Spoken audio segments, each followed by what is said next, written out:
तो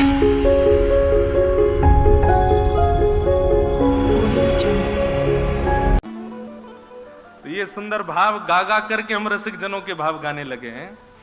तो आज वो हमारे श्री जी के परम प्रिय श्री गोविंद भार्गव जी भी बैठे हैं, इनका भी खूब खूब अभिनंदन। आप पूरे 7 दिन विराजेंगे और एक दिन तो भैया हम आपको पकड़ के बुलाई लेंगे मंच पर, कछो तो भाव गानो ही पड़ेगा, सुनानो ही पड़ेगा। तो निवेदन कर रहा था वृंदावन।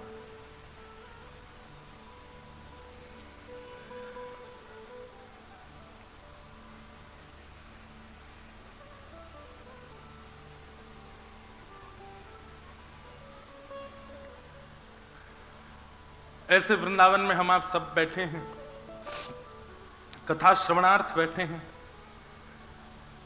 कुछ बातों का विशेष ध्यान रखिएगा।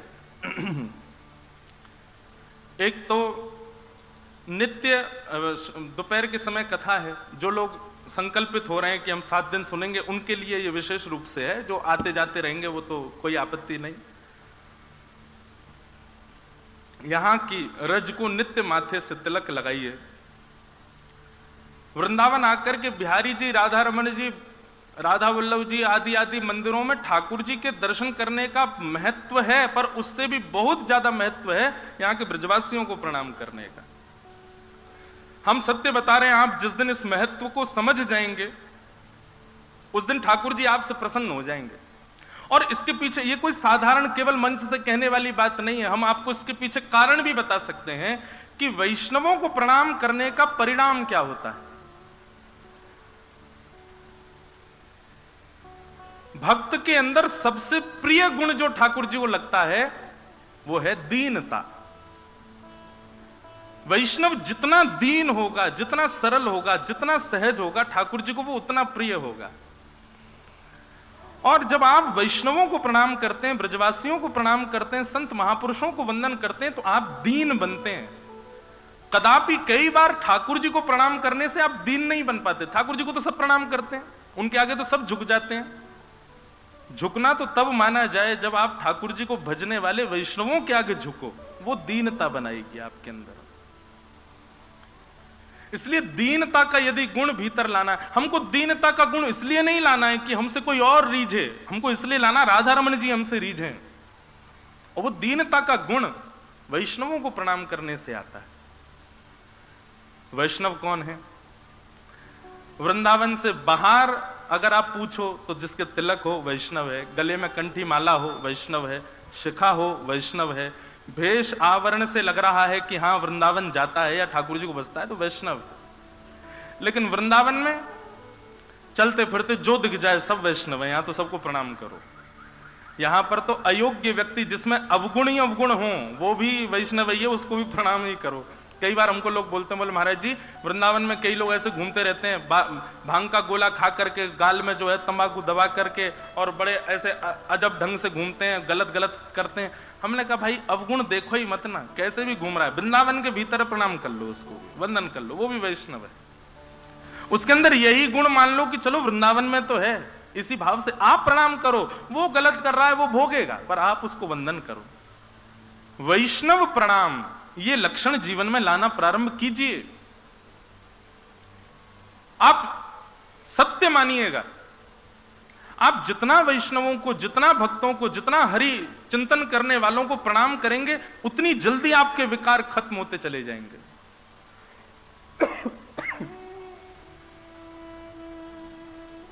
वैष्णव प्रणाम तो रज को प्रणाम, यहां के वृक्षों को प्रणाम, ब्रजवासी वैष्णवों को प्रणाम, गोपेश्वर महादेव। ये मैंने कई कथाओं में कहा, कई लोगों ने किया, और इस क्रम को करने के बाद जो उनके अनुभव हुए वह भी सुनकर के मैं खुद आनंद में था कि चलो कम से कम इनको वो अनुभव तो हो रहा है। गोपेश्वर महादेव को इसलिए प्रणाम करना है, वृंदावन के क्लास टीचर वही हैं। गोपेश्वर, गोपों के ईश्वर, गोपियों के जो ईश्वर हैं वो गोपेश्वर। ठाकुर जी किसके संग रमण करते हैं वृंदावन में, किसके संग विहार करते हैं, किसके संग विचरण करते हैं? बोलो गोप, ग्वाल और गोपी। और गोप, ग्वाल और गोपी, उसका यूनिफॉर्म तो गोपेश्वर महादेव के पास ही है, तो उनके पास जाना पड़ेगा। अभी तक जो नहीं गए हैं, कल ही सुबह उठते ही जाओ, स्नान करके और गोपेश्वर महादेव को प्रणाम करो। पूरे विश्व भर के महादेव के मंदिर में आप जाएंगे तो आप वहां पर शिव स्तुति सुनाएंगे, शिव महिम्न स्तोत्र सुनाएंगे, रुद्राष्टाध्याय सुनाएंगे, लेकिन वृंदावन के गोपेश्वर महादेव के पास जाओ और गोपी गीत सुना करके आओ। जयति तेधिकम जन्मना ब्रज, सबको याद, जाओ गोपेश्वर महादेव के पास जाओ और जाकर के वहां दर्शन करके प्रणाम करके वहीं बैठ करके गोपी गीत सुनाओ। और आप विश्वास मानिएगा, गोपेश्वर महादेव को प्रणाम करने के बाद फिर जाइए राधा रमण, फिर जाइए राधा वल्लभ, फिर जाइए बिहारी जी, एक अद्भुत आनंद होगा, क्योंकि गोपी भेष तो वही प्रदान करेंगे। मैं कहा करता हूं, फिर आप बिहारी जी को नहीं देखेंगे, बिहारी जी आपको देखेंगे। फिर आप इस योग्य हो जाओगे कि ठाकुर जी की दृष्टि आप पर पड़े। भैया, इस वृंदावन के रहस्य को समझना साधारण बात नहीं है। वेद पुराण उपनिषद आदि सबसे विलग है यहां का रहस्य, और यहां का रहस्य यहां को भजने वाला ही आपको बता सकता है। इसका मतलब यह नहीं है कि मैं अपने आप को घोषित कर रहा हूं कि मैं बहुत भजता हूं ना, मैं भी भजने वालों से सुनकर के आपको बता रहा हूं। हमारे श्री विट्ठल विपुल देव जी महाराज का एक सुंदर पद है, बहुत सुंदर बात कहते हैं, रहस्य सुनिएगा। अब वृंदावन में तो ऐसी कथा होगी, यहाँ के रस की कथा होगी। और एक बात बताएं, यहाँ के रस की कथा बाहर के लोग वंचित होते हैं कि हमको ऐसी कथा वहां क्यों नहीं मिलती। भैया, ये वृंदावन की कथा यही है, सके और कहीं ना होएगी, इसलिए बड़े भाव से सुनो। सुनहु सुनहु हरि श्री वृंदावन जस। विट्ठल विपुल विहारी देव जी हरिदास, स्वामी श्री हरिदास जी महाराज के शिष्य परंपरा के अनुगत्य एक वृंदावन रसिक चंचरीक, वे कहते हैं, सुनहु रसिक श्री वृंदावन को जस, सुनहु रसिक श्री वृंदावन जस। वृंदावन का यश सुनो, कैसा है वृंदावन का यश? कुंज केली मानिनी मनोहर, कुंज केली मानिनी मनोहर, पर बस भय नाहिन अपने बस, पर बस भय नाहिन अपने बस। कितनी बड़ी बात, बहुत ध्यान से सुनो। श्री राधा रमण जी कौन है? जगत नियंता, जगदाधार, त्रिलोकीनाथ, स्वतंत्र नहीं, अत्यंत स्वतंत्र हैं वो। उनको किसी का बंधन नहीं है, पूरे विश्व की रचना वे करते हैं। पर श्री विट्ठल विपुल बिहारी देव जी कह रहे हैं, जो अत्यंत स्वतंत्र श्री राधा रमण हैं, जो अत्यंत स्वतंत्र श्री वृंदावन बिहारी लाल हैं, वे भी यहां बंधन में बैठे हैं। किसके बंधन में? तो कहते हैं, कुंज केली मानिनी मनोहर, परबस भय नाहिन अपने बस। इन कुंजों के, ऐसे यमुना के कलकल नाद के, ब्रजवासियों के, गोपियों के, ग्वालों के वश में होकर के यहां ठाकुर जी बैठे। यह है वृंदावन का यश, जहां त्रिलोकीनाथ, जहां साक्षात परब्रह्म। मुझे ऐसा कहीं देखने में नहीं मिला, लेकिन संपूर्ण श्रीमद् भागवत में किसी स्थान के लिए यदि ये उपमा दी गई है तो वो केवल वृंदावन है, जहां के लिए कहा गया कि ठाकुर जी जैसे ही वृंदावन में प्रवेश करते हैं तो सर्वकाल सुखावहम। ठाकुर जी को इतना सुख मिलता है, इतना सुख मिलता है, इतना सुख मिलता है वृंदावन में, जैसे हमको जहां बहुत सुख मिलता है ना, वहां हमको दाल भी यदि बिना नमक की मिल जाए, चलेगी भैया दे दो, हम इस स्थान पर हैं, हमको अच्छा लग रहा है। रोटी भी ठंडी मिल जाएगी, चलेगी भैया दे दो, हम यहां पे, हमको इसी बात की प्रसन्नता है। सोने के लिए बिस्तर अच्छा नहीं है, थोड़ा ऊबड़ खाबड़ बेड है, सो जाओगे, सो जाएंगे भैया, यहाँ ये स्थान पर आ गए, सो जाएंगे कैसे भी। जैसे किसी को पहाड़ बड़े बढ़िया लगते हैं, अब पहाड़ों में अच्छे होटल ना मिले, सामान्य से कमरा मिले, कोई बात नहीं भैया, हम यहाँ आ गए यही बहुत है, यहाँ सो जाएंगे। जो स्थान हमको अति प्रिय होता है वहां हम व्यवस्थाएं नहीं देखते। ठीक वैसे ही वृंदावन के लिए श्रीमद् भागवत में कहा गया कि ठाकुर जी जब वृंदावन आ गए गोकुल से तो सर्वकाल सुखावहम, माने इतने प्रसन्न थे, इतने प्रसन्न थे। ठाकुर जी बोले 4 दिन तक कोई भोग भी नहीं लगावेगा तो भी खुश रह लूंगा, लेकिन वृंदावन में रहूंगा, मुझको यहां बहुत प्रिय लगे। क्यों?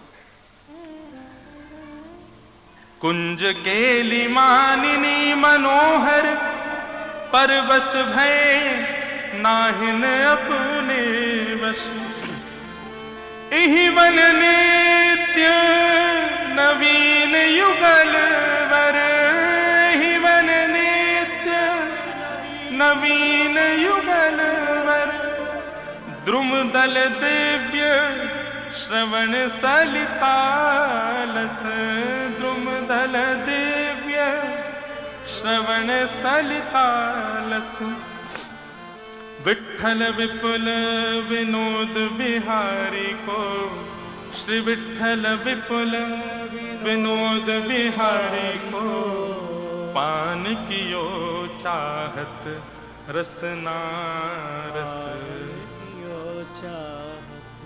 रसना रस, पान कियो चाहत रसना रस, पान कियो चाहत। एहि वन नित्य नवीन युगल वर, द्रुम दल दिव्य श्रवण सलितालस, श्री विठ्ठल विपुल विनोद बिहारी को, पान कियो चाहत रसना रस, सुनहु रसिक श्री वृंदावन को जस।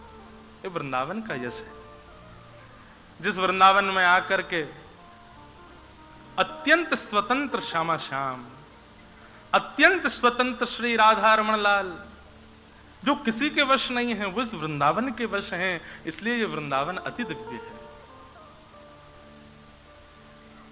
भैया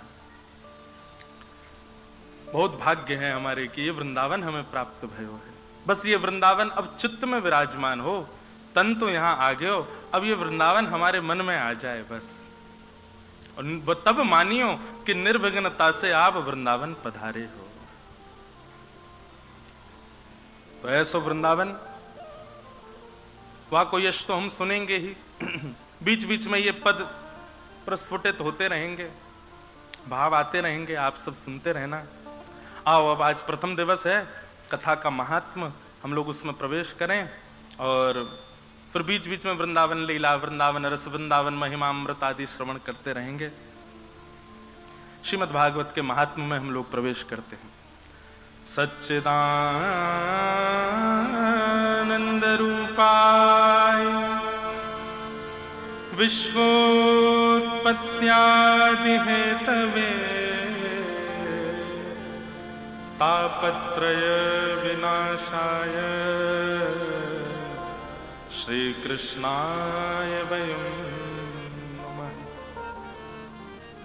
श्रीमद् भागवत जी के महात्म का यह प्रथम श्लोक है।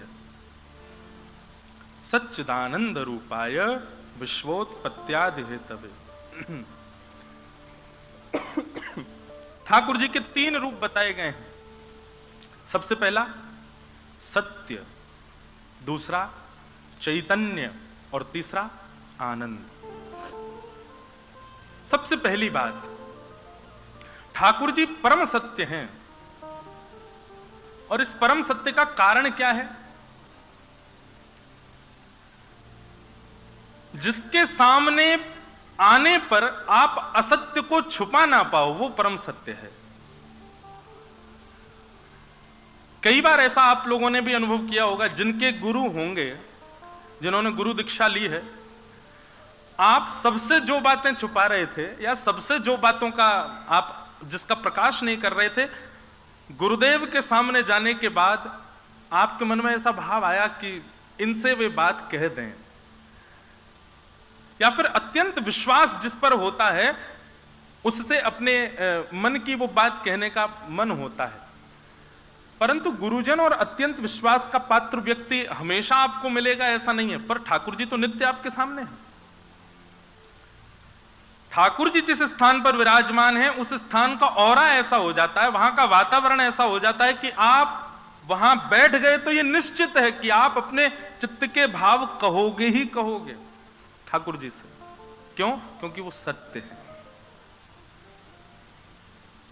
उनके सामने कभी असत्य छुपता नहीं है, उनके सामने कभी कोई बात गूढ़ रहती नहीं है, उनके सामने जाती प्रकट हो जाती है, इसीलिए वो सत्य है, परम सत्य। दूसरी बात, ठाकुर जी कौन है? चैतन्य। चैतन्य का मतलब, चैतन्य का उल्टा होता है जड़। ठाकुर जी जड़ नहीं है, चैतन्य है। मैं कथाओं में एक बात कहा करता हूं, बहुत ध्यान से सुनिएगा। हमारे घर पे लड्डू गोपाल हैं, स्पर्श करने में कैसे लगते हैं? जड़ लगते हैं। हमारे घर श्यामा श्याम है, स्पर्श करो तो ऐसा भाव आता है कि वो जड़ है, पर वास्तविकता ये नहीं है कि वो जड़ हैं। वास्तविकता ये है कि आपको एक चैलेंज दिया गया है कि अपनी भक्ति से, अपने भाव से तुम में सामर्थ्य हो तो हमको चैतन्य करके दिखाओ, हमारे अंदर चैतन्यता का अनुभव करके देखो। स्वामी श्री हरदास जी महाराज ने अपने चित्त के ठाकुर जी को चैतन्य बना करके हम सबके लिए प्रस्तुत कर दिया, श्री वृंदावन बिहारी लाल। श्री गोपाल भट्ट गोस्वामी जी ने अपने चित्त के ठाकुर जी को शालिग्राम से प्रकट कर दिया, श्री राधा रमण लाल। हितरवंश महाप्रभु श्री राधा वल्लभ लाल जी को लेकर के वृंदावन पधार गए, हम सबके लिए सुलभ करा दिया ठाकुर जी को। कर्माबाई के लिए ठाकुर जी जड़ से चैतन्य हो गए, सूरदास के लिए जड़ से चैतन्य हो गए, गोस्वामी तुलसीदास के लिए जड़ से चैतन्य हो गए, भक्तिमती मीराबाई के लिए जड़ से चैतन्य हो गए। अब बारी हमारी है। कोई कहे कि भक्ति का गंतव्य कहां तक है, भक्ति की डेस्टिनेशन कहां तक है, भक्ति की स्थिति कहां तक जानी चाहिए। भक्ति की स्थिति वहां तक मानो जब तुम्हारे जड़ ठाकुर जी चैतन्य हो जाए। उनका स्पर्श करने में जड़ता का अनुभव नहीं, स्पर्श करने पर रों का अनुभव हो, स्पर्श करने में चैतन्यता का अनुभव हो, स्पर्श करने में ऐसा भाव आए कि ये तो बिल्कुल जैसे हमारा शरीर है, ऐसे चैतन्यता का अनुभव उनमें होने लग जाए। ये भक्ति का स्वरूप मानो। बंधुओं, इसका अनुभव होगा, कैसे होगा? सबसे पहले चित्त में यह विश्वास प्रकट करो कि वो जड़ है ही नहीं। दूसरी बात, धीरे धीरे धीरे उन विकारों को समाप्त करना प्रारंभ करो जिन विकारों से ठाकुर जी प्रसन्न नहीं होते। साक्षात राघवेंद्र सरकार कहते हैं, मोह कपट छल छिद्र ना भाव। क्रोध इतना बड़ा विकार नहीं है, बहुत सावधानी से सुनिएगा। क्रोध इतना बड़ा विकार नहीं है, लोभ इतना बड़ा विकार नहीं है तो सही, पर इतना बड़ा नहीं है। मोह इतना बड़ा विकार नहीं है। ठाकुर जी को जो सबसे ज्यादा अप्रिय है, वो अप्रिय विकार क्या है? किसी अन्य के साथ में अनहित करना, ज्यादा चतुराई दिखाना, ज्यादा चतुर चपल बनकर के किसी के साथ में दूषितता करना, गलत व्यवहार करना, यह ज्यादा अप्रिय है। और एक बात कहें, सारे विकार धरे रहो भीतर, लेकिन एक सद्गुण ले आओ, दीनता का, जो मैं प्रारंभ में ही कह रहा था, दया का, सरलता का। जितना हो सके झुकना प्रारंभ कर दो, दीन होना प्रारंभ कर दो। आप अपने आप अनुभव करेंगे, धीरे धीरे सारे अपने आप विकार चले जाएंगे आपके भीतर से। लोटा जब तक खड़ा रहेगा ना तो मिट्टी अंदर रखी रहेगी।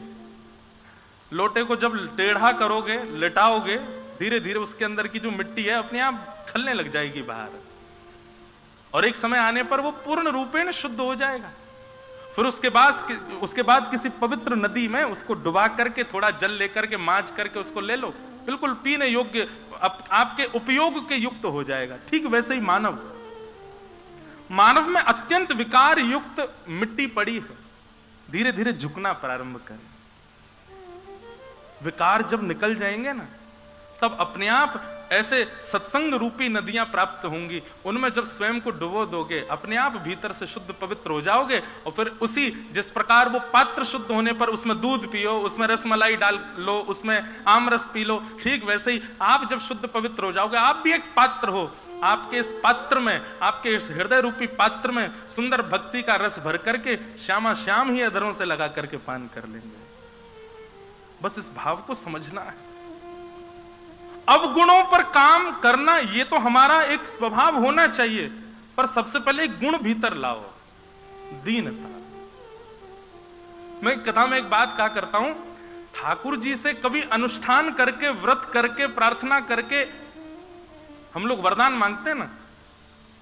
गोवर्धन की परिक्रमा करते हैं, कई लोग वृंदावन की परिक्रमा करते हैं, दंडवती करते हैं, दूध की धार देते हैं। उनसे पूछो, भैया आप परिक्रमा क्यों कर रहे हो? हमारे लाला नहीं है, एक बेटा हो जाए। किसी से पूछो, हमारा व्यापार बेकार चल रहा, थोड़ा बढ़िया हो जाए। ऐसा क्यों कर रहे हो? संतों का भोजन क्यों करवा रहे हो? बोले बस हमारा एक काम था, वो बन गया, अब उसके लिए संत भोज करा। आदि आदि ऐसी बातें सुनने को मिलती हैं। मेरे कहे से अगली गोवर्धन की परिक्रमा, वृंदावन की परिक्रमा या संत भोज आदि ये सारे पुण्य के कार्य एक भाव की प्राप्ति के लिए करना, हे ठाकुर जी हम सरल हो जाएं, हम सहज हो जाएं, हम दीन हो जाएं, हमारे अंदर दया का भाव आ जाए। कभी गिरिराज जी की परिक्रमा इस भाव से करो कि हे गोवर्धननाथ हम भी सरल हो जाएं, हम भी सहज हो जाएं, हम भी दीन हो जाएं। विश्वास मानिएगा गिरिराज जी इतने प्रसन्न हो जाएंगे, जो काम बिगड़े पड़े वो तो बने ही जाएंगे। ठाकुर जी कहीं प्रकट है कि हृदय से नहीं लगा लें आपको, वाह भैया तेने कहां मांगो मुझसे, सरल हो जाएं। कौन मांगता है ठाकुर जी से कि हम सरल हो जाएं, हम दीन हो जाएं, हम सहज हो जाएं? कोई नहीं मांगता।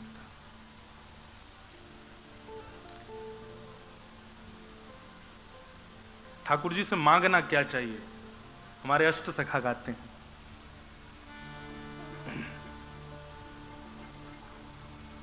यह मांगू गोपी जन वल्लभ, मानुष जन्म और हरि सेवा ब्रज। मानव जन्म, मानुष जन्म और हरि सेवा ब्रज बस वो दी जो मोह सुलभ, यह मांगू गोपी जन वल्लभ। कई पद बंधुओं ऐसे हैं, वैसे तो रसिक जनों के, रसिकाचार्यों के जितने पद गाए जाएं कथा में सब नित्य गायन में ले आओ, लेकिन बहुत सारे पद हैं, कितने गाओगे? इसलिए हम एक दो पदों पर अंकित कर दिया करेंगे कि ये पद आप याद कर लो, इसको नित्य गाना प्रारंभ करो। उनमें से एक पद ये भी है, या तो सुबह के सत्र में या रात्रि सोते समय या जब जब वृंदावन आओ ठाकुर जी के सामने, एक पद तो कोई लीला का गाओ और एक पद ठाकुर जी से विनय करो। और विनय के पद में इस पद को लीजिए, यह मांगू गोपी जन वल्लभ, मानुष जन्म और हरि सेवा ब्रज बस वो दी जो मोह सुलभ।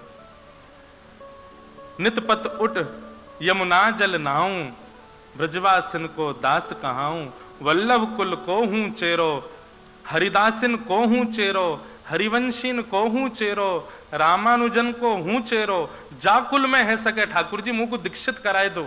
वैष्णव जन को सखा कहाऊं, दास कहाऊं, यह मांगू गोपी जन वल्लभ। तो विषय हम क्यों सुना रहे थे? ठाकुर जी चैतन्य कैसे होंगे? हमने जब बाजार से खरीद के लाए तब वो जड़ थे। एक तो ये कॉन्सेप्ट भी भूल जाओ कि आप खरीद के ले जाते हो ठाकुर जी को।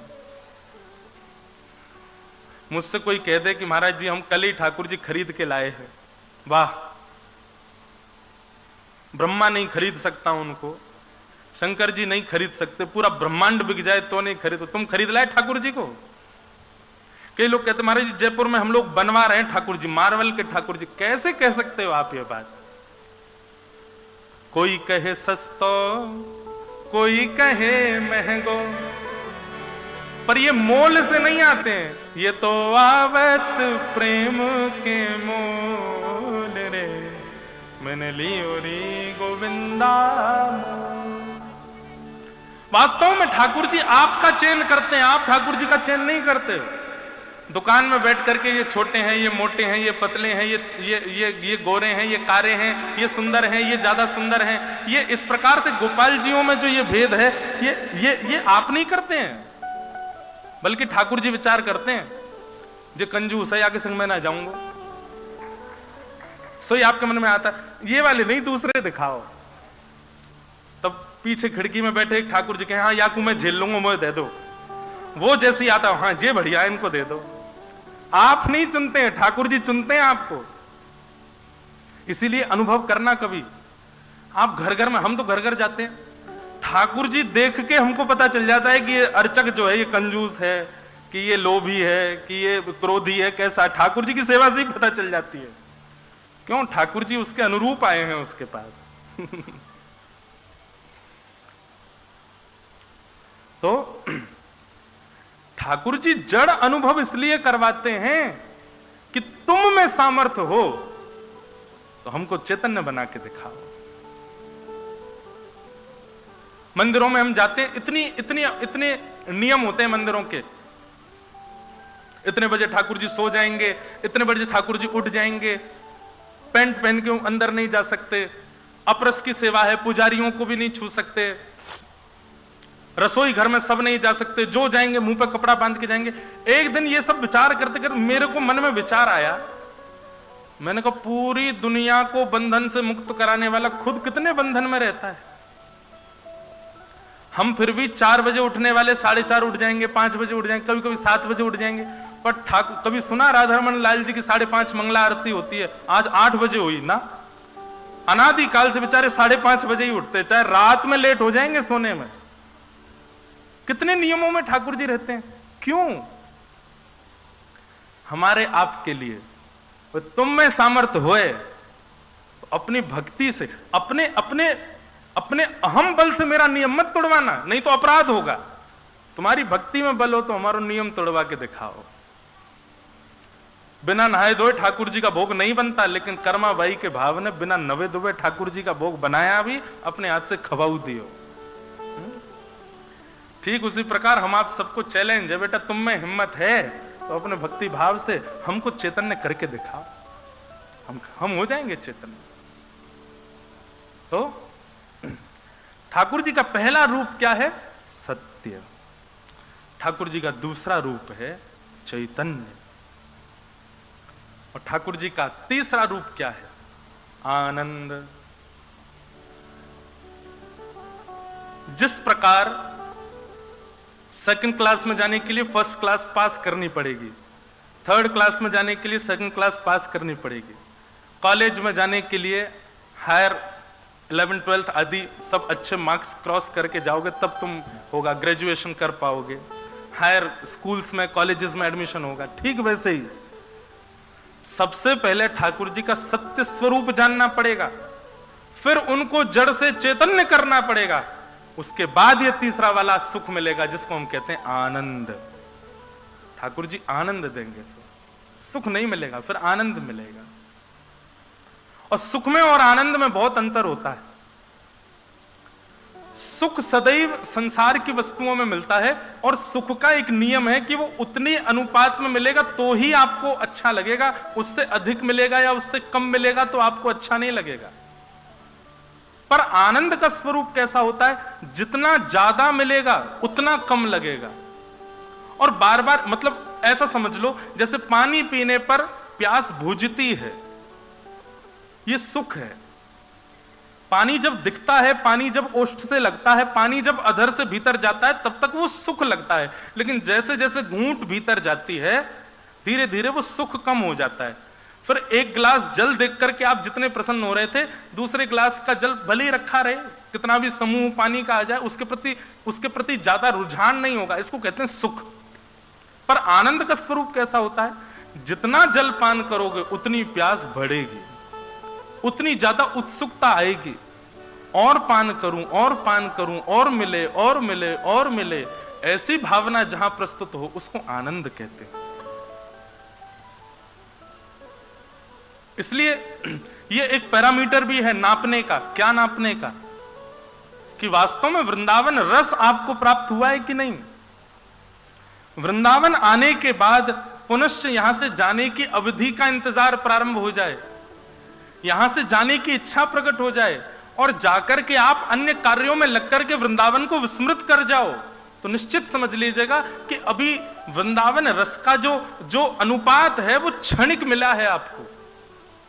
लेकिन स्थिति ऐसी हो जाए जैसे जैसे वृंदावन से जावे की घड़ी आए तैसे तैसे आंसू बहने लग जाएं, और बस स्थिति हो जाए अब कैसे जाएंगे, क्या करेंगे। हमारे वृंदावन के एक रसिक, उनका नाम श्री हरिराम व्यास,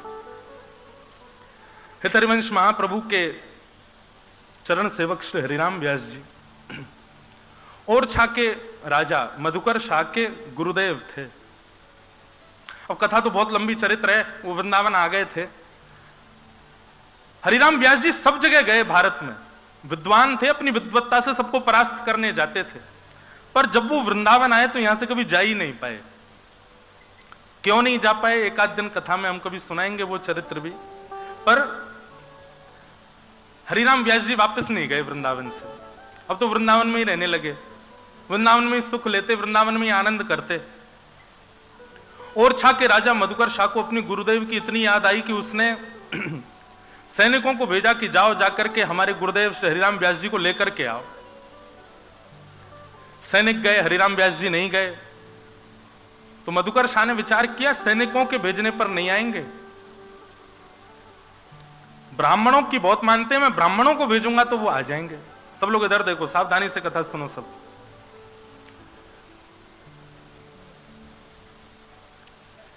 ब्राह्मण गए, ब्राह्मण आए, ब्राह्मणों का खूब सत्कार किया हरिराम व्यास जी ने, अपने आसपास बिठाया। ब्राह्मणों ने निवेदन किया, बोले व्यास जी चलो वृंदावन से चलो। जैसे कोई वृंदावन से जाने की बात करता ना, तो हरिराम व्यास जी ये सोचते आज मुझसे अपराध क्या हुआ जो मुझसे किसी ने वृंदावन त्यागने की बात करी है। सोचो, स्थिति विचार करो हरिराम व्यास जी की। अच्छा, अगर कई लोगों के चित्त में यह भाव आ रही हो कि भाई ये व्यास जी कहीं ना कहीं ठाकुर जी से ज्यादा वृंदावन यश की महिमा गा रहे हैं, तो आप लोगों के मन में यह भेद आना एक दुर्भाग्यपूर्ण है कि आप वृंदावन को ठाकुर जी से विलग मानते। ये बात आप निश्चित मान लीजिए कि वृंदावन साक्षात श्यामा श्याम का मिलित स्वरूप ही है, ये कोई अलग नहीं है। इसलिए वृंदावन यश मैं गा रहा हूं, क्यों? क्योंकि वृंदावन श्यामा श्याम का रस बाहर गाया जाएगा, यहां तो वृंदावन का यश ही गाया जाए। उसी से किशोरी जी को सुख मिलता है, उसी से ठाकुर जी को सुख मिलता है। ऐसा समझो, श्री जी को सुख देने के लिए जहां जहां श्री जी विचरण करती हैं वहां वहां वृंदावन नहीं है, वो वृंदावन का रूप स्वयं श्री कृष्ण ही है। किशोरी जी चरण रखेंगी तो वहां की रज भी श्री कृष्ण है। किशोरी जी से छांव के नीचे बैठेंगी वो वृक्ष भी श्री कृष्ण है। किशोरी जी जहां बैठ करके श्वास भी ले रही है वहां की पवन भी श्री कृष्ण है। ऐसा श्री जी के पक्ष में है। और जहां ठाकुर जी विचरण कर रहे हैं वहां ठाकुर जी के विचरण के लिए वहां की रज श्री जी है, वहां का वृक्ष किशोरी जी है, वहां की वायु किशोरी जी है। श्यामा श्याम इस वृंदावन में नित्य विहार करते हैं। किशोरी जी के लिए श्याम सुंदर वृंदावन है और श्याम सुंदर के लिए किशोरी जी ही वृंदावन है। श्यामा श्याम का मिलित स्वरूप है श्री वृंदावन, ये कोई अलग नहीं है। बहुत सुंदर पद है, मेरी स्मृति में मेरे पास लिखा है, कल मैं उसको ढूंढ के सुनाऊंगा कि किस प्रकार दोनों एक दूसरे की सेवा के लिए ब्रज का ही रूप धारण कर लेते हैं। तो इसलिए वृंदावन यश यदि गाया जा रहा है तो आप इसमें संकुचित मत होइएगा। तो जैसे ही कोई कहता कि व्यास जी ओरछा वापस चलो, तो हरिराम व्यास जी चिंतन नेत्र बंद करके विचार करते, आज सवेरे उठने के बाद अब तक मैंने क्या अपराध किया जो मुझे वृंदावन छोड़ने की आज्ञा मिल रही है कहीं से।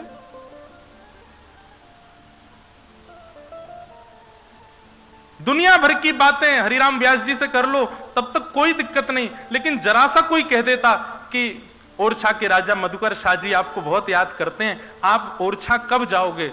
हरिराम व्यास जी के नेत्रों से आंसू आ जाते, हे श्याम सुंदर, हे श्री जी, मैंने क्या अपराध कर दिया जो मुझे वृंदावन त्यागने की कहीं से बात सुनने को मिल रही है। ऐसी स्थिति हो जाती। निकल पड़ते वृंदावन की परिक्रमा में, और परिक्रमा में जो मिलता सबसे क्षमा मांगते, मुझे क्षमा कर दो, मुझसे कोई अपराध हो गया है जो मुझे वृंदावन त्यागने की आज्ञा हो रही है। ऐसी स्थिति थी श्री हरिराम व्यास जी की। हम लोगों की स्थिति कैसी? हम आपकी नहीं, अपने आप को भी उसी में रखते हैं। हमको कोई जरा सा कोई लोभ दे दे, दिल्ली में ऐसा ऐसा होना है, बंबई में ऐसा ऐसा कुछ है, कोई समायोजन है, कोई कार्यक्रम है, आपको उसमें पुरस्कार मिलेगा, इतना धन मिलेगा, आदि आदि, हम तुरंत व्यवस्था करते हैं, निकल जाते हैं। हरिराम व्यास जी ऐसी स्थिति में आ गए। एक दिन ब्राह्मणों ने जाकर के श्री हितरवंश महाप्रभु से प्रार्थना की, व्यास जी हमारे कहने पर तो हरिराम व्यास जी नहीं जाएंगे, पर आप आज्ञा कर दो, आप उनके गुरु हैं, कि वो ओरछा चलें। महाप्रभु जी बोले, भैया वृंदावन से उनको भेजना क्यों चाहते हो? तुम जानते हो वृंदावन से निकलने की बात भी कोई कह दे तो हरिराम व्यास जी परिक्रमा में चले जाते हैं, ऐसी स्थिति उनकी हो जाती है। ब्राह्मणों ने कहा, भगवान एक बात बताइए, हरिराम व्यास जी वृंदावन में रहेंगे, वृंदावन में सबका कल्याण हो चुका है क्योंकि वो वृंदावन रह रहे हैं। यहां पर हरिराम व्यास जी के रुकने से कितने लोगों का दुर्भाग्य हो रहा है कि वो वृंदावन रस से वंचित हैं। हरिराम व्यास जी ओरछा जाएंगे, यश गाएंगे तो कितने लोगों का कल्याण होगा। आप इस बात को विचार कीजिए ना। महाप्रभु जी ने थोड़ा विचार किया और विचार करके कहा कि ठीक है, हरिराम व्यास जी को लेकर के आओ, हम उनको आज्ञा कर देंगे कि वो ओरछा चले जाएं। अब हरिराम व्यास जी तो बड़े आनंद में थे। जैसे कर्जा देने वाले व्यक्ति, कर्जा किसी ने लिया हो और उसका पैसा वापस मांगा जाए, वो नहीं देने में सक्षम हो, उसको कह दीजिए अच्छा ठीक है तुमको 1 महीने का समय दे रहे हैं, दे देना, तो वो थोड़ा खुश हो जाता, चलो 1 महीना मिला मुझे। ऐसे हरिराम व्यास जी थे, वो सुबह से शाम तक भागते रहते उन लोगों से दूर जो वृंदावन से जाने की बात करते थे, और शाम होते इतने खुश हो जाते, अब तो जाना नहीं है, ये तो वन है, वन में रात में कौन जाएगा, कम से कम रात भर तो मिलेगी वृंदावन में रहने को। सुबह होते ही हरिराम व्यास जी की फिर चिंता शुरू होती, अब मुझसे कोई कह ना दे कि तुम ओरछा चले जाओ। हरिराम व्यास जी बड़े प्रसन्न थे। शाम हो गई थी, सूर्य अस्त हो गया था। हरिराम व्यास जी बोले चलो बढ़िया, अब एक रात और मिल गई रहने को। तभी किसी ने जाकर के कहा, व्यास जी गुरुदेव श्री हितरवंश महाप्रभु आपको राधा वल्लभ लाल जी के मंदिर में बुला रहे हैं। हरिराम व्यास जी बड़े खुश हो गए, बोले गुरुदेव मुझे बुला रहे हैं? बोले हाँ। अरे चलो चलो चलो। किसी ने संकेत किया, बोले लेकिन व्यास जी हम बता दें क्यों बुला रहे हैं? बोले क्यों? बोले आप किसी की भी बात मान करके ओरछा नहीं जा रहे हो, अब स्वयं श्री हितरवंश महाप्रभु आपको आज्ञा करने वाले हैं कि आप ओरछा चले जाओ, क्योंकि उनकी बात आप टाल नहीं सकते। ये बात सुनते ही टूट गए श्री हरिराम व्यास, क्योंकि गुरुदेव की आज्ञा की अवहेलना मैं नहीं कर सकता। लता पत्र वृक्षों से लिपट करके रोने लगे, बोले अब तो मुझे जाना ही पड़ेगा, गुरुदेव कहने वाले हैं। कहीं से काली स्याही लेकर के, कालीत लेकर के अपने नेत्रों पर, मुख पर, नाक पर, पूरे मुख पर कालीत पोतली। राह में एक गधा चल रहा था, उस गधे को प्रणाम करके उस पर बैठ गए हरिराम व्यास जी और जाने लगे राधा वल्लभ जी के मंदिर की ओर। किसी ने जाकर के ये स्थिति सुना दी हितरवंश महाप्रभु को, जाके बोले वो तो गधे पर बैठे हैं, मुंह पर पूरे पर कालीत पोतली है, पागलों जैसी स्थिति हो गई है, महाराज जी आप चल करके रोकिए उनको। दौड़ करके गए महाप्रभु जी और जाकर के हरिराम व्यास जी को उतारा, मुख धोया। बोले क्या कर रहे हो, गधे पे घूम रहे हो, मुंह पे कालीत पोत के, ये क्यों कर रहे हो इस प्रकार का व्यवहार? हरिराम व्यास जी कहते हैं वृंदावन जिसको छोड़ना पड़े उसकी स्थिति यही होनी चाहिए। मुंह पे कालीत पोत ले, गधे पे बैठ के घूमे, उसका कितना बड़ा दुर्भाग्य है कि श्री जी उसको अपना नहीं रही है। महाराज मेरी तो स्थिति यही हो रही है, अब आप आज्ञा कर दीजिए मैं अभी चला जाऊंगा, लेकिन माफ कीजिएगा मेरी स्थिति मैं आपको पहले ही बता दूं, आपकी आज्ञा मान करके मैं चला तो जाऊंगा, लेकिन अब मेरे वश में मेरे प्राण नहीं है। वृंदावन की सीमा जैसे ही समीप आएगी और वृंदावन की सीमा से एक पग बाहर जैसे ही मेरा तन रखेगा, प्राण वहीं निकल जाएंगे, क्योंकि अब प्राण वृंदावन के बगैर नहीं रह सकता। किसी के प्राण अन्न में है, किसी के प्राण जल में है, किसी के प्राण वायु में है, मेरे प्राण श्री वृंदावन में है। मैं यहां इसे तज करके कभी नहीं जा सकता। हितरवंश महाप्रभु ने पत्र लिख करके ओरछा के राजा को कह दिया, बोले क्षमा करना राजन, अब हरिराम व्यास तो कभी ओरछा नहीं आएंगे, तुमको मिलना है तो तुम वृंदावन आ जाओ। वो वृंदावन नहीं त्याग।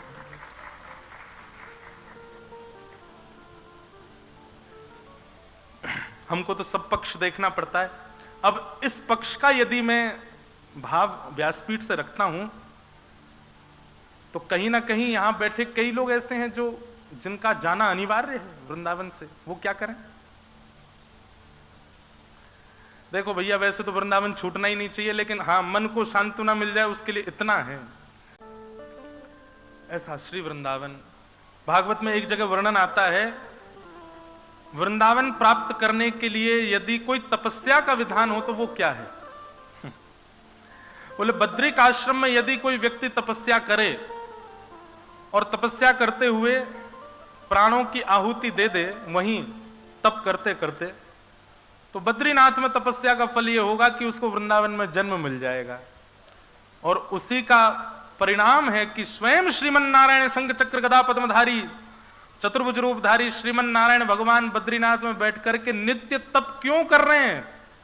ताकि हर युग में जब कृष्णावतार हो तो हमको वृंदावन प्राप्त हो, ब्रज प्राप्त हो। तो निश्चित है कि भैया हम ब्रजवासी ने कहीं कभी ना कभी तो बद्रीनाथ में तपस्या करी होगी, यही कि हमारे ब्रजवासी बन पाए या बार ये ब्रज मिल पाए हो हमें।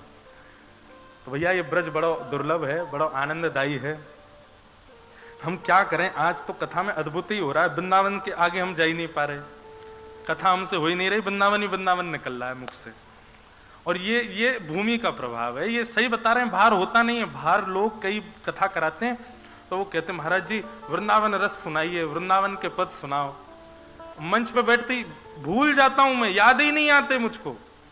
और ये बात है क्योंकि यहाँ के वातावरण में, यहाँ की वायु में, वायु थोड़ी है, बुरा मत मानियो, बाहर की जितनी वायु है वहां की वायु में साक्षात श्री हनुमान जी विराज रहे होंगे, पर वृंदावन की वायु में तो स्वयं श्यामा श्याम विराज रहे हैं, रसिक जन विराज रहे हैं, हमारे रसिक बिहारी विराज रहे हैं।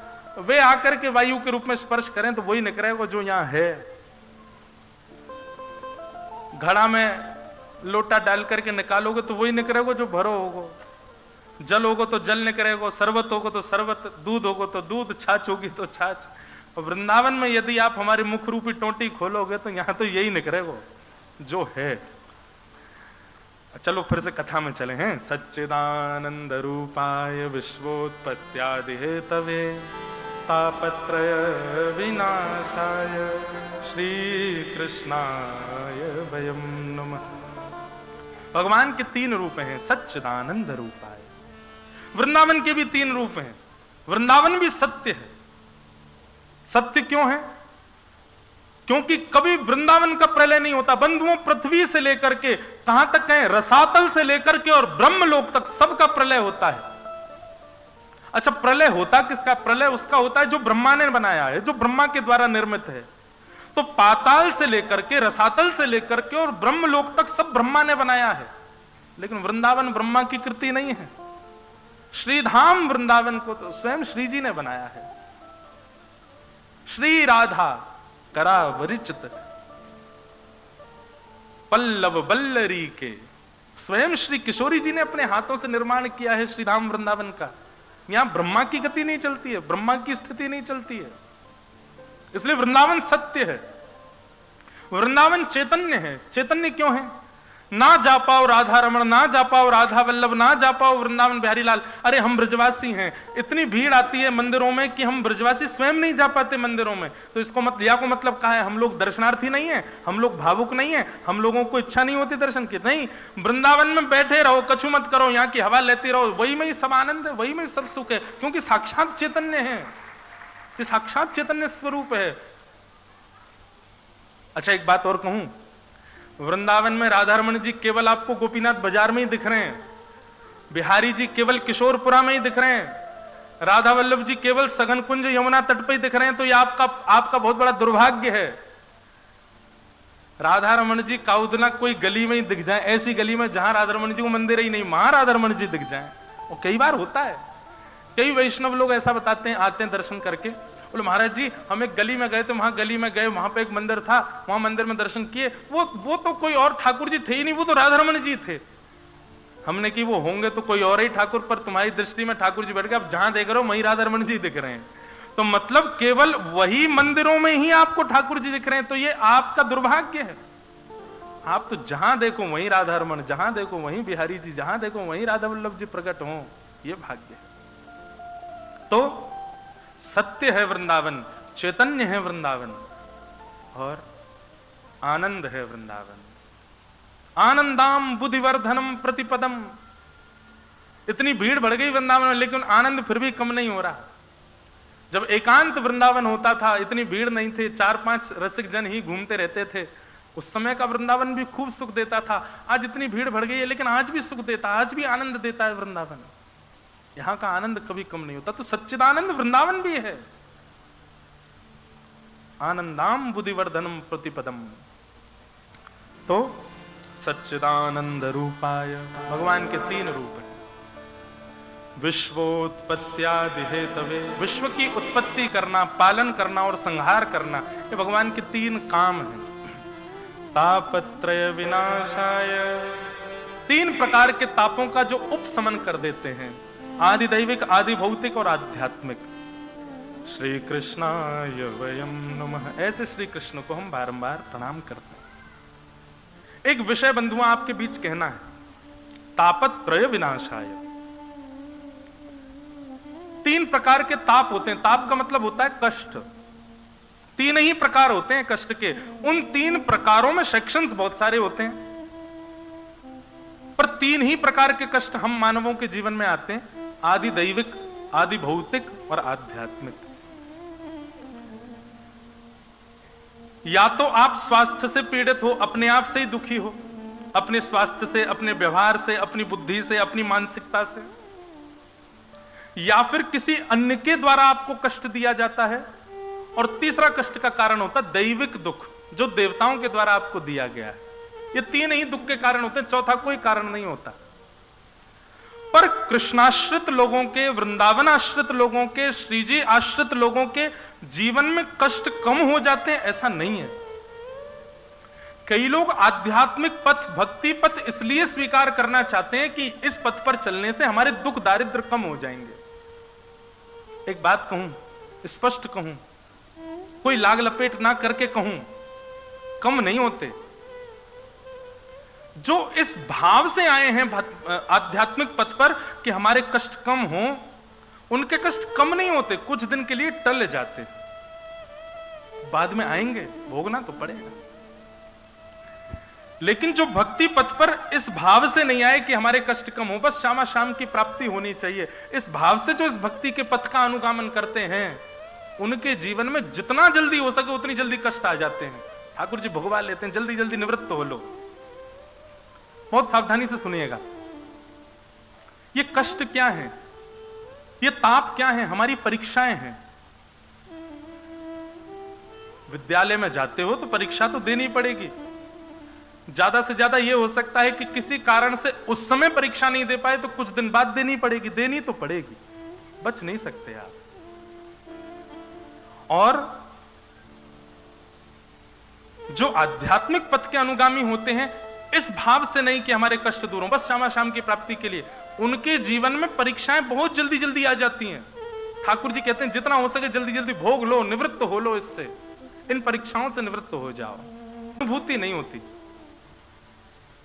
मीराबाई का चरित्र सुनो, कितना कष्ट, हमारे लिए वो कष्ट है, पर मीराबाई के चरित्र में आपको कभी नहीं दिखेगा कि मीराबाई ने उन कष्टों से रो करके कभी ये कहा हो कि हे गिरधर गोपाल, इतना कष्ट क्यों दे रहे हो, इतनी पीड़ा क्यों दे रहे हो, कभी नहीं। बस एक बार पूरे चरित्र में बस एक बार ऐसा आता है कि मीराबाई थोड़ी सी परेशान हो गई थी अपने ससुराल पक्ष के व्यवहार से, तब उन्होंने गोस्वामी तुलसीदास जी को पत्र लिख करके पूछा कि मैं क्या करूं। तब गोस्वामी जी ने प्रत्युत्तर में कहा था, जाके ही अनराम वैदेही तजियता ही कोटि वैरिसम यद्यपि परम स्नेही। जिसके हृदय में ठाकुर जी का वास नहीं है, चाहे वो कितना भी अपना क्यों ना हो, तजियता ही कोटि वैरिसम यद्यपि परम स्नेही, उसको बैरियों के समान त्याग कर दो, चाहे वो कितना भी अपना क्यों ना हो। ठाकुर जी का नहीं है तो हमारा कैसे हो सकता है? बस एक इस मात्र के अलावा मीराबाई के पूरे जीवन चरित्र में कभी यह नहीं आया कि वो दुखी हुई हो। बल्कि कृष्णाश्रितों के, भगवदाश्रितों के जीवन में कष्ट क्या है? उनके जीवन में कष्ट यह है कि हम रोज 108 माला करते हैं, आज 100 पे ही अटक गए, 8 पूरी नहीं कर पाए। हम रोज वृंदावन परिक्रमा करते हैं, आज जा ही नहीं पा रहे। हम रोज संतों को प्रणाम करते हैं, आज कोई संत नहीं मिल रहे, उनके जीवन में यही कष्ट रहता है, इसके अतिरिक्त तो कोई कष्ट नहीं होता। तो ये बात निश्चित मान लीजिए कि जब आप भक्ति पथ पर चलेंगे तो ऐसा नहीं है कि आपके कष्ट कम हो जाएंगे, कष्ट तो, बल्कि मैं तो ऐसा कहूंगा कि जो पूरे जीवन में आने चाहिए थे वो चंद सालों में आने लग जाएंगे। मान लीजिए मेरी आयु ठाकुर जी ने लिखी हो 70 वर्ष। अब 70 वर्ष में ठाकुर जी ने डिजाइन ऐसा किया हो, पहला कष्ट इसको देंगे 20 से लेकर के 25 साल तक, दूसरा कष्ट इसको देंगे 35 से 40 साल तक, तीसरा कष्ट इसको देंगे 55 से 60 तक, और फिर लास्ट में देंगे बिल्कुल जब इसके प्राण निकलने वाले होंगे 2-3 साल लास्ट किसको और कष्ट दें। इस प्रकार से पूरे जीवन में कष्ट लिखे हुए हैं।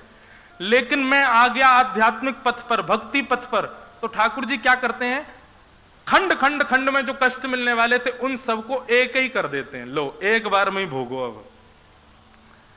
अब जो 5 वर्ष, फिर आगे 10 वर्ष बाद, फिर 5 वर्ष, फिर 20 वर्ष बाद, फिर 5 वर्ष, ऐसे जो मिलना था वो 1 साल एक साथ ही ठाकुर जी भोगवा देंगे, लो 15-20 साल में सारे भोग भाग के निवृत्त हो लो। ये होता है। और पूर्ण रूपेण प्रेम के भाव से भक्ति पथ पर यदि आए हैं तो कष्ट तो आएंगे लेकिन अनुभव नहीं होगा, उसकी अनुभूति नहीं होगी, उसका ज्यादा प्रभाव आपके चित्त पर नहीं होगा, कष्ट तो आएंगे।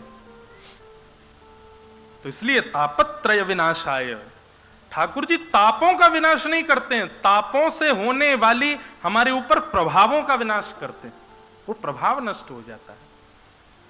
ऐसे श्री कृष्ण को हम बारंबार प्रणाम करते हैं। श्री कृष्णाय वयम नमः। भागवत के महात्म का प्रथम श्लोक। अब आइए महात्म के थोड़े प्रसंग सुने। 88,000 सोनकादि ऋषि नैमिषारण्य क्षेत्र में बैठे थे, मानव कल्याण के लिए यज्ञ कर रहे थे, और उस यज्ञ के बीच में वहां सूत जी महाराज का आगमन हुआ। 88,000 सोनकादि ऋषियों ने सूत जी से प्रश्न किया है। क्या प्रश्न किया? श्रेयसां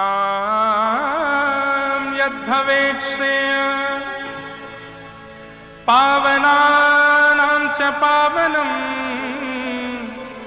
कृष्ण प्राप्तिकरं सस्व साधनं तद्वदाधुना। बंधुओं, सदैव याद रखना प्रश्न कैसा होना चाहिए।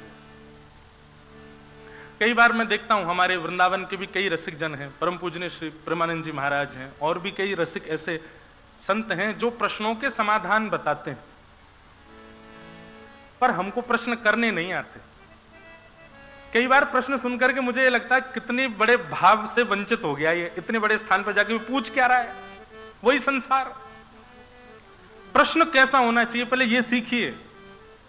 पूछने वाले का भी उद्धार हो, बताने वाले का भी उद्धार हो।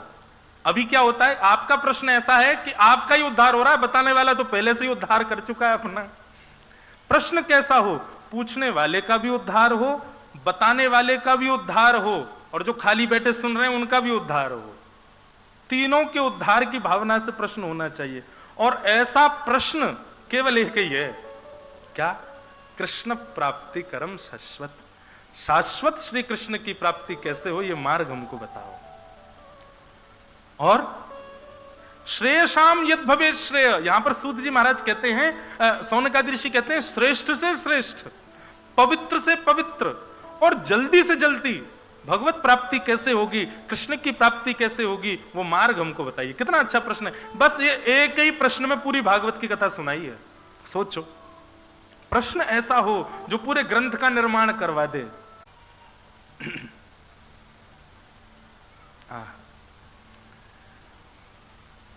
सौनकादि ऋषि कह रहे हैं सूत जी महाराज से, भगवान श्रेष्ठ से श्रेष्ठ, पवित्र से पवित्र, जल्दी से जल्दी भगवत प्राप्ति का साधन क्या है, कृपा करके हमको बताइए।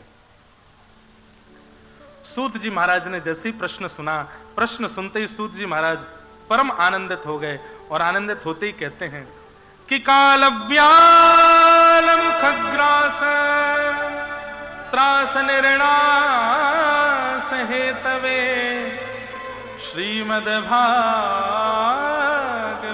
शास्त्रम कलौकीरेण भाषितम। बहुत ध्यान से सुनिएगा।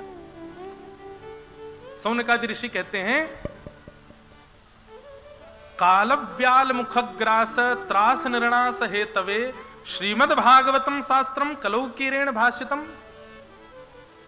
काल रूपी व्याल, व्याल कहते हैं सर्प को, उस सर्प के मुख में हम आप सब लोग किस भांति हैं? बोले ग्रास के भांति। ग्रास कहते हैं भोजन को।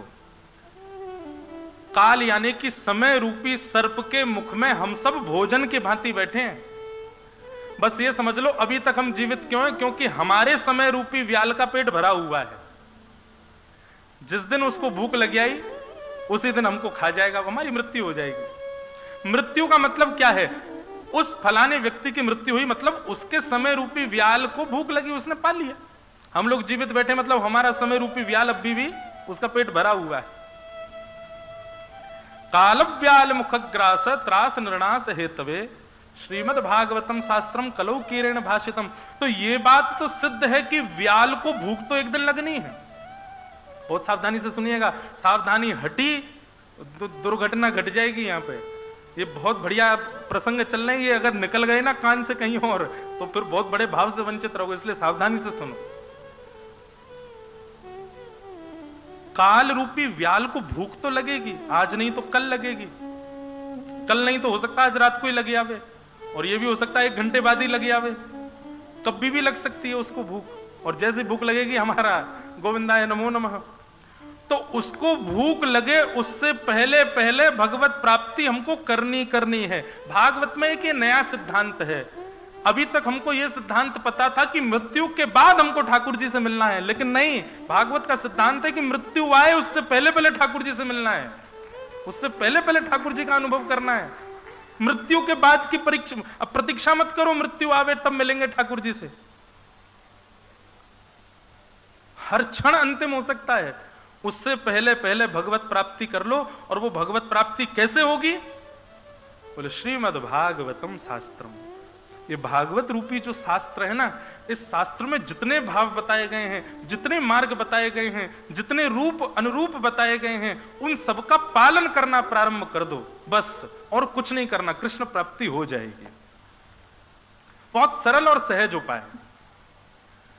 और ये बात यहां पर सूत जी कह रहे हैं, सौनकादि ऋषि सुन रहे हैं। ऐसा समझोगे तो हो सकता है कहीं ना कहीं आपके मन में यह भाव आ जाए कि पुष्ट है कि नहीं। स्वयं श्रीमद् भागवत में भगवान कृष्ण कहते हैं, ये वही भगवतः प्रोक्तः उपाय आत्मलब्धये।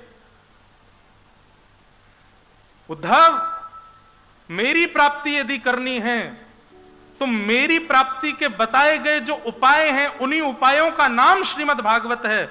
उन उपायों पर अंजह पुंसाम विदुषाम, आंख बंद करके चलने लग जाओ उस उपाय पर, मेरी प्राप्ति तुमको हो जाएगी, उस पर कोई संशय नहीं है। तो बंधुओं, कृष्ण प्राप्ति का प्रश्न पूछा है। उत्तर में सूत जी कह रहे हैं, श्रीमद् भागवत शास्त्र में जितने भी मार्ग बताए, जितने भी भाव बताए, जितनी भी अवस्थाएं व्यवस्थाएं नियम कानून बताए गए, उन सब का पालन करना प्रारंभ कर दो, श्री कृष्ण प्राप्ति हो जाएगी, निश्चित है। बोले अच्छा, तो एक बार की कथा सुनने से काम चल जाएगा? श्रीमद् भागवत में कहते हैं, मोहर हो रसिका भूवि भावुका, मोहर हो। बोले जब तक कृष्ण प्राप्ति ना हो जाए तब तक समझो कि अधूरे हो, तब तक करते रहो करते रहो करते रहो करते रहो। यही सभा ऐसी है जो सभा कृष्ण से मिलाएगी, जो सभा कृष्ण का दर्शन कराएगी, साक्षात अनुभव कराएगी। कृष्ण प्राप्ति करम सस्वत साधनम तद्वदाधुना। तो श्रीमद् भागवत ऐसा ग्रंथ है। बंधुओं, आपको एक बात बताएं, सुखदेव जी भागवत के प्रमुख वक्ता हैं, पर ये सुखदेव जी हैं कौन वास्तविक में? ये हमारी श्री राधा रानी के निज गोलोक धाम में मणि के पिंजरे में निवास करने वाले उनके निज पक्षी हैं। गोपी कदाचिन मणि पिंजरस्थम सुको वचो। क्या होगा जब आप निरंतर कथा सुनोगे तो पहले ठाकुर जी जब मिलने का मन बनाएंगे स्वप्न में दिखने लगेंगे, दिखते दिखते दिखते फिर स्वप्न के ठाकुर जी अनुभव कराने लगेंगे, वायु के रूप में, प्रकाश के रूप में, कहीं ओझल से ऐसे कहीं ना कहीं अनुभव होगा कि श्याम सुंदर हैं।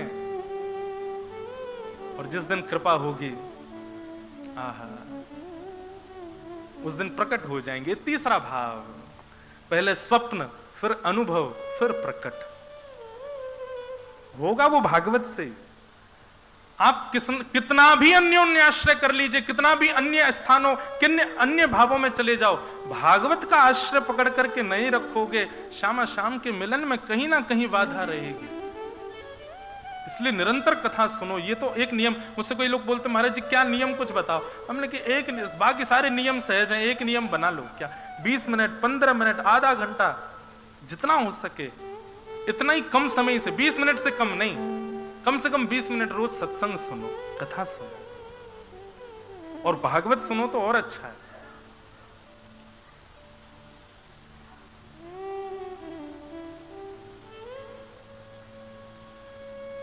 तो कृष्ण प्राप्ति करने का यदि सर्वश्रेष्ठ साधन कोई है तो श्रीमद् भागवतम शास्त्रम कलौ कीरेण भाषितम, भागवत का शास्त्र। एक बात कहें बंधुओं,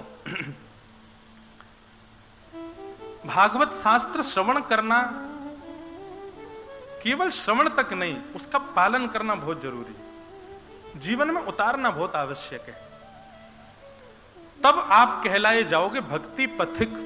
ये पथिक हैं, भगवत मार्ग के पथिक हैं। भागवत क्या है? एक मार्ग है, उसके आप पथिक हो। मार्ग में कई बार ऐसा होता है कि गिर जाते हैं। इस मार्ग में यदि कभी गिर गए तो, भक्ति मार्ग में यदि आप गिर गए तो निश्चिंत हो जाइए, उठाने के लिए श्याम सुंदर ही आएंगे। अन्य किसी मार्ग पर गिरोगे उठाने के लिए कोई और आएगा, लेकिन इस मार्ग में यदि गिरे भी तो उठाने के लिए श्याम सुंदर ही आएंगे। निश्चिंत हो जाओ। एक बार भी यदि भक्ति पथिक हो गए हो, भक्ति के पथ के अनुगामी हो गए हो तो निश्चिंत हो जाओ। चलते रहोगे तो श्यामा श्याम मिल जाएंगे, गिर जाएंगे तो भी उठावे श्यामा श्याम ही आमेंगे, मिलेंगे वो जरूर, ये निश्चित है। भागवत शास्त्र का जब सूत जी ने बात कही, सौनकादि ऋषि कहने लगे महाराज जी ये भागवत की कथा किसने किसको पहले सुनाई, जरा इसके बारे में हमको विस्तार से बताओ। तब उन्होंने कहा कि भैया ये भागवत की कथा सबसे पहले सनक सनंदन सनातन सनत कुमारों ने श्री नारद जी महाराज को सुनाई। क्यों? नारद जी को तो श्राप लगा है, वो एक दिन एक स्थान पर बैठे ही नहीं सकते, 7 दिन बैठ करके उन्होंने कथा कैसे सुन ली, इसके बारे में थोड़ा विस्तार बताओ। तब यहां पर कथा सुनाई गई। नारद जी महाराज भ्रमण करने आए पृथ्वी पर, और पृथ्वी पर आकर के उन्होंने क्या देखा? नाम बड़े दर्शन छोटे। पृथ्वी कैसी है? इसकी महिमा बहुत है, पर यहां भ्रमण करने पर, रहने पर पता चलता है कि ये तो बिल्कुल ही अयोग्य है। अहम तुम पृथ्वीं यातो ज्ञात्वा सर्वोत्तमामिति पुष्करम च प्रयागम च काशी गोदावरी तथा हरिक्षेत्रे कुरुक्षेत्रे श्रीरंगम सेतु वंदनम एवमादिषु तीर्थेषु ब्रह्ममाण इतस्ततः। एक बात, नारद जी ने यहां जिन जिन क्षेत्रों का नाम लिया ये सारे धार्मिक स्थान हैं। नारद जी ने भागवत जी में जिन जिन क्षेत्रों का नाम लिया कि मैं कहां कहां गया, वो सारे धार्मिक स्थान हैं। पुष्करम च प्रयागम च काशी गोदावरी तथा हरिक्षेत्रे कुरुक्षेत्रे श्रीरंगम सेतु वंदनम। इतनी जगह जाकर के और फिर पृथ्वी की बुराई करने लगे। बोले नारद जी ये कहना चाहते हैं ये धार्मिक स्थान है, मतलब अधार्मिक स्थानों से श्रेष्ठ स्थान। वहां की जब इतनी दुर्गति हो चुकी है तो समझो सामान्य स्थानों की क्या स्थिति होगी। और ये बात आज की नहीं है, 5000 वर्ष पहले नारद जी कह रहे हैं इस बात को। आज तो कैसी स्थिति है भूले ही जाओ। बहुत विचित्र है बंधुओं संसार। कैसा है? सत्यम नास्ति तपः शौचम दया दानम न विद्यते। सत्य नहीं है, सत्यम नास्ति तपः नास्ति शौचम नास्ति दया नास्ति। कुछ भी नहीं है, बिल्कुल विपरीत प्रकार के लोग हैं इस पृथ्वी के। नारद जी महाराज भ्रमण करते करते सब जगह के बारे में बताने लगे, ये पृथ्वी बड़ी विचित्र है। तभी भ्रमण करते करते नारद जी कहते हैं मैं वृंदावन पहुंचा, और वृंदावन में जाकर के मैंने एक आश्चर्य देखा। क्या आश्चर्य देखा?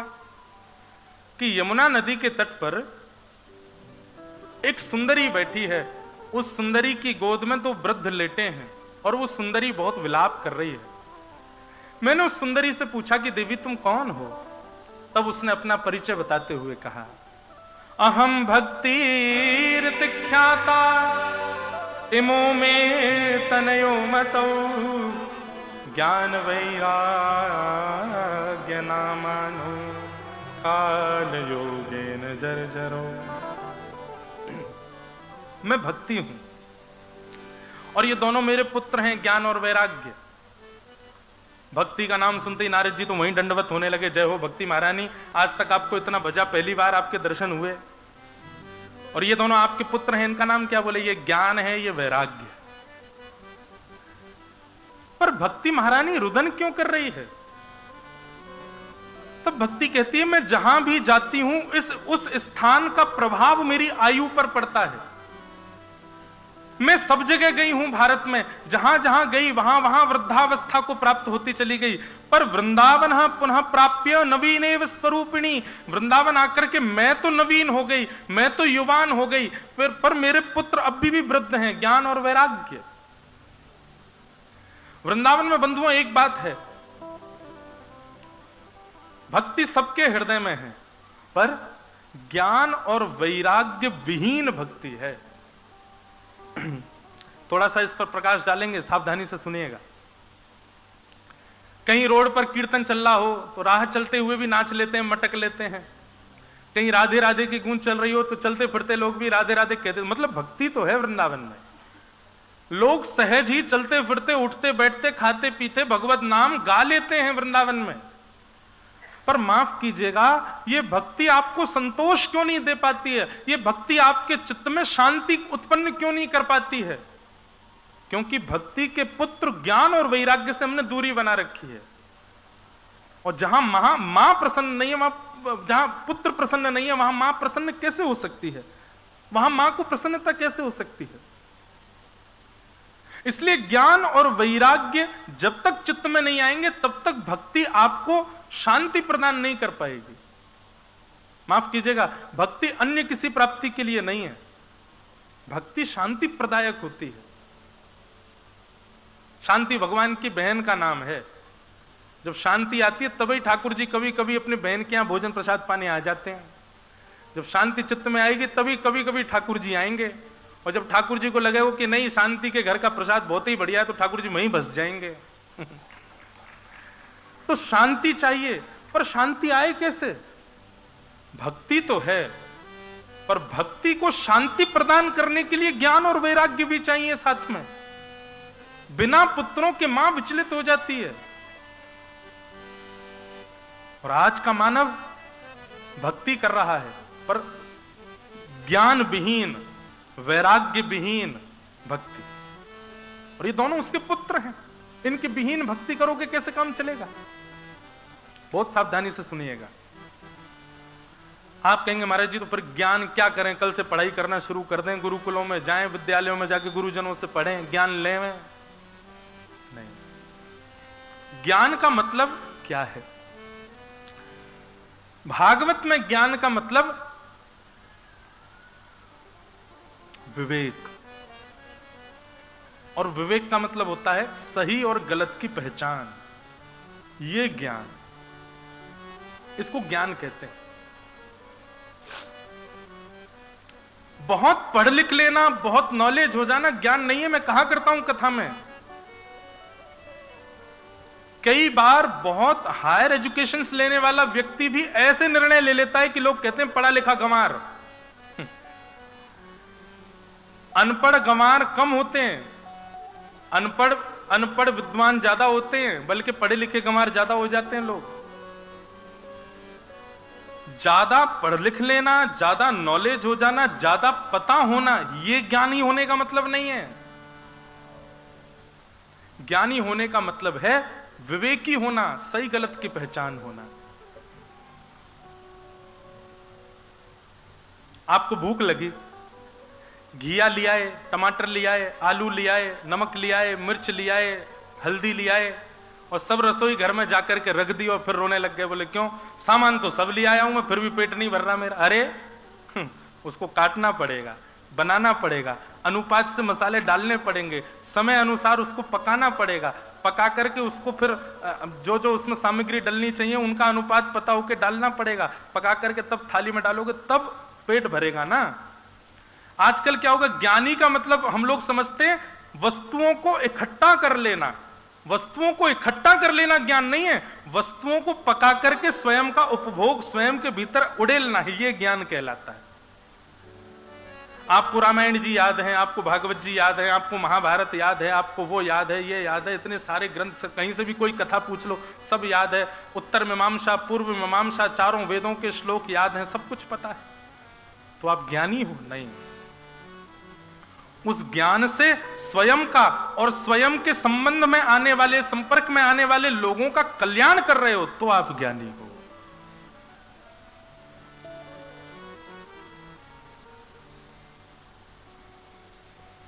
कबीर दास बहुत पढ़े लिखे नहीं थे, अपने हस्ताक्षर करने भी नहीं आते थे उनको, पर आज कबीर दास की लेखनी पर पीएचडी होती है। बड़े बड़े लोग यूनिवर्सिटी में जाते हैं, कबीर दास की लेखनियों पर पढ़ते हैं और विचार करते हैं कि कबीर दास ने लिखा क्या है। ये ज्ञान है, ये क्योंकि ये विवेक युक्त ज्ञान है। हमारे पास तो एक ही बुद्धि है, रावण के पास 10 बुद्धियां थीं, पर फिर भी वो रावण आज भी दशहरा मैदान में जलाया जाता है। क्यों? ज्ञान बहुत था लेकिन विवेक नहीं था उसको। तो विवेक होना, और विवेक किसको कहते हैं? सही गलत की पहचान। अब आप कहेंगे ये विवेक आएगा कहां से? बिनु सत्संग विवेक न होई, और ये सत्संग राम कृपा बिन सुलभ न सोई। बिना सत्संग के विवेक नहीं होगा और बिना राम जी के अनुग्रह के सत्संग नहीं होगा। सत्संग में आना ये भी भगवत कृपा है। इसलिए भैया पोथियां, कई लोग कहते हैं हम गीता जी ले जाएं, महाराज जी स्वयं पढ़ लोगे ज्ञानी बन जाओगे, विवेकी नहीं बन पाओगे। विवेकी तो तब बनोगे जब किसी गुरु के आश्रय में रहकर के, आश्रित होकर के उसके वचनों से श्रवण करोगे, तब विवेकी बनोगे। इसीलिए हमारे हिंदू वैदिक सनातन धर्म में गुरु परंपरा है। ग्रंथों से ज्ञान स्वयं भी लिया जा सकता है, पर उसमें कहीं ना कहीं ये दृष्टि होती है कि यदि बिना गुरु आश्रित होकर के पढ़ेगा तो अहंकार भी आ जाएगा कि मैं ज्ञानी हूं। पर गुरु आश्रित होकर के रहेगा, गुरु के वचनामृत में ज्ञान को लेगा तो विवेक युक्त ज्ञान आएगा। वो उसका कभी उसको पदभ्रष्ट नहीं होने देगा।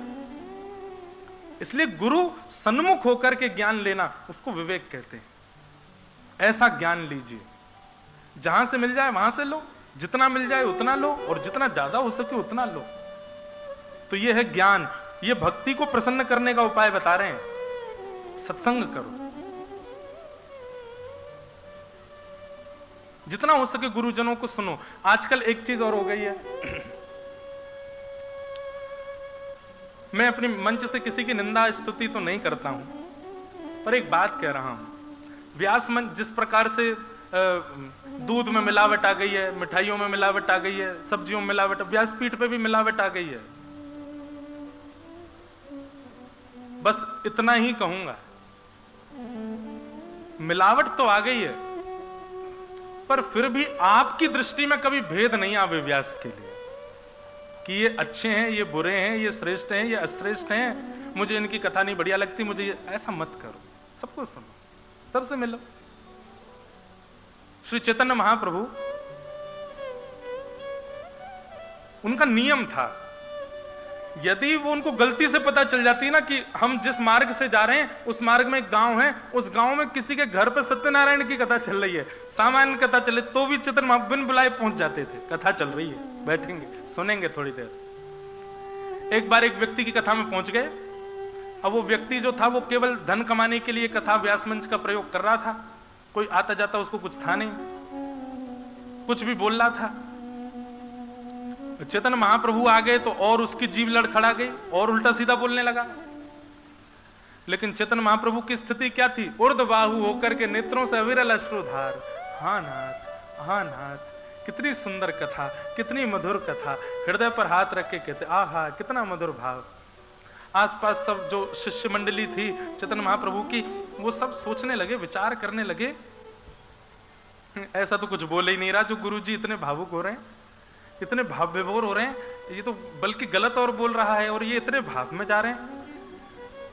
संकोचवश किसी ने, महाप्रभु जी जब वहां से चले आए तो किसी ने पूछा, भगवान क्षमा करें धृष्टता, पर आज जिन व्यास जी की कथा में हम गए थे वो कोई ऐसे श्रेष्ठ व्यास तो थे नहीं, और उनके वचनों में भी कोई ऐसे भाव तो थे नहीं, आप इतने भावुक क्यों हो गए?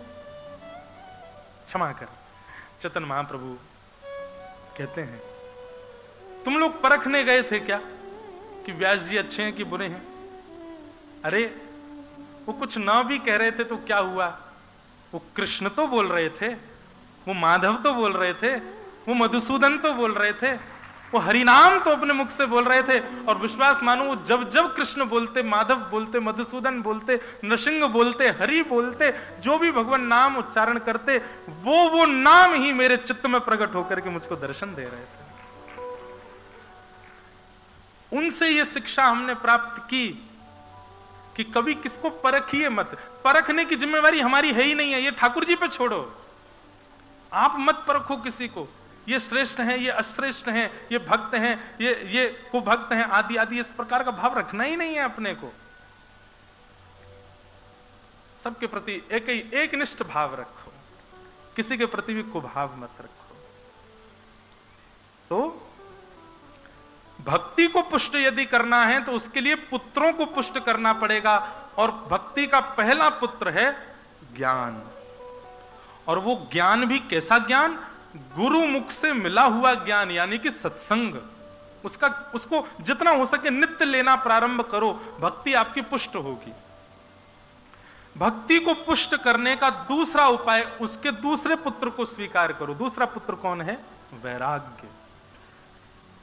वैराग्य का मतलब क्या होता है? वैराग्य का मतलब सब छोड़ छाड़ करके वृंदावन भजाओ, सब छोड़ छाड़ के वृंदावन भाग आओ। माताजी रो रही हैं, पिताजी रो रहे हैं, भाई बच्चे सब ढूंढ रहे हैं, कहाँ चले गए, कहाँ चले, वृंदावन में बैठे हैं भैया कहीं कोने में घुस के। ये वैराग्य है? नहीं। कई लोग पहले ट्रेंड, आजकल ट्रेंड भी चलते हैं ना, ऐसे ट्रेंड में घर बार छोड़ देते हैं और वृंदावन आ जाते हैं। वृंदावन आकर के राधा वल्लभ, राधा रमन, बिहारी जी, संत महापुरुषों के पास आना जाना सब शुरू कर देते हैं। पर फिर एक दिन आता है, रो रहे होते हैं, माँ की याद आ रही है, पिताजी की याद आ रही है, बच्चों की याद आ रही है, पत्नी की याद आ रही है, अपने व्यापार के घर की रोटी की याद आ रही है, दाल सब्जी की याद आ रही है। ये वैराग्य नहीं है। बताओ, हमारे माइक कम पड़ गए, वो छोटा सा बालक बोला आप सब पीछे देखने लगे हैं? इधर देखो, एक निष्ठ होके कथा सुनो सब लोग। तो वैराग्य का मतलब वस्तु का त्याग नहीं है। मैं कथाओं में कहा करता हूं, वैराग्य का मतलब वस्तु छोड़ देना वैराग्य नहीं होता है। वैराग्य का मतलब वस्तु से चित्त को हटा लेना, यह वैराग्य है। यह वैराग्य है। 56 भोग सामने रखें, आपसे कोई खा लो, अब इच्छा तो बहुत हो रही है कि खा लें, मन तो बहुत हो रहा है कि हलवा देखो लग तो बढ़िया रहा है, देसी घी में बना होगा। ये रसगुल्ला के ऊपर दो केसर के दाने दिख रहे हैं ना, इतना मन हो रहा है कि बस ले लें दो मुख में। लेकिन अपने आप को वैरागी बता रहे हैं और उसको उसकी चाह होते हुए भी अपने आप को उससे अलग कर रहे हैं। ये वैराग्य नहीं है, ये वैराग्य नहीं है। वैराग्य का मतलब वस्तु सन्मुख हो और तुम्हारा चित्त विचलित ना हो, ये वैराग्य है। कई लोग क्या करते हैं, वस्तु विचलित करती है तो वस्तु का त्याग कर देते हैं। इस वस्तु से हम विचलित हो जाते हैं, इसलिए इस वस्तु को मुझसे दूर रखो। ठीक है, एक दिन दूर रह लिए, 10 दिन दूर रह लिए, 1 महीना दूर, 1 महीना बाद गलती से यदि वो वस्तु तुम्हारे सामने आ गई तो रोक ही नहीं पाएंगे खुद को, तो फिर काय बात का वैराग्य? ये वैराग्य नहीं है। वैराग्य का मतलब है वस्तु सामने हो और मन विचलित ना हो, ये वैराग्य। अब लोग एकादशी का व्रत करते हैं, उस दिन अन्न नहीं खाते, समा की खिचड़ी खाएंगे, साबूदाने की खिचड़ी खाएंगे, आलू की सब्जी बनाएंगे, कुटू की कचौड़ी पकौड़ी बना के पाएंगे, लेकिन घर के कुछ सदस्य हैं वो तो खा ही रहे हैं रोटी सब्जी दाल आदि। तो जब अपनी थाली लेके बैठे हैं और बगल वाला कोई बालक यदि रोटी सब्जी लेके आ जाए तो तुरंत उठ के बैठ जाते हैं, रोटी मत दिखाए यार, मन कर जाता है फिर खाने का। काय बात की एकादशी? ये एकादशी का मतलब क्या हुआ फिर? ऐसी एकादशी किसी काम की नहीं है। और इस विश्वास मानिए, शास्त्र आज्ञा करते हैं, आपका यदि व्रत है और किसी अन्य के भोजन को देख करके आपकी जीव में इच्छा प्रकट हो जाए कि मैं पा लूं, लेकिन कोई नहीं, एक दिन की तो बात है, द्वादशी हो जाने तो तुरंत पाएंगे, आपका व्रत उसी समय टूट गया जिस समय आपका मन उसकी थाली पर गया, उसी समय व्रत टूट गया, खंडित हो गया व्रत आपका। अब चाहो तो खा ही लो। व्रत का मतलब क्या है? वैराग्य का मतलब क्या है? वस्तु सामने आ जाए और तुम विचलित ना हो, वो वैराग्य है। और वैराग्य को पुष्ट भी सत्संग ही करेगा। वैराग्य भी सत्संग से ही पुष्ट हो सकता है। चाहे भक्ति की पुष्टता हो, चाहे वैराग्य की पुष्टता हो, वो सत्संग से ही संभव है। एक और बात, वैराग्य को पुष्ट करने का एक उपाय और है। क्या?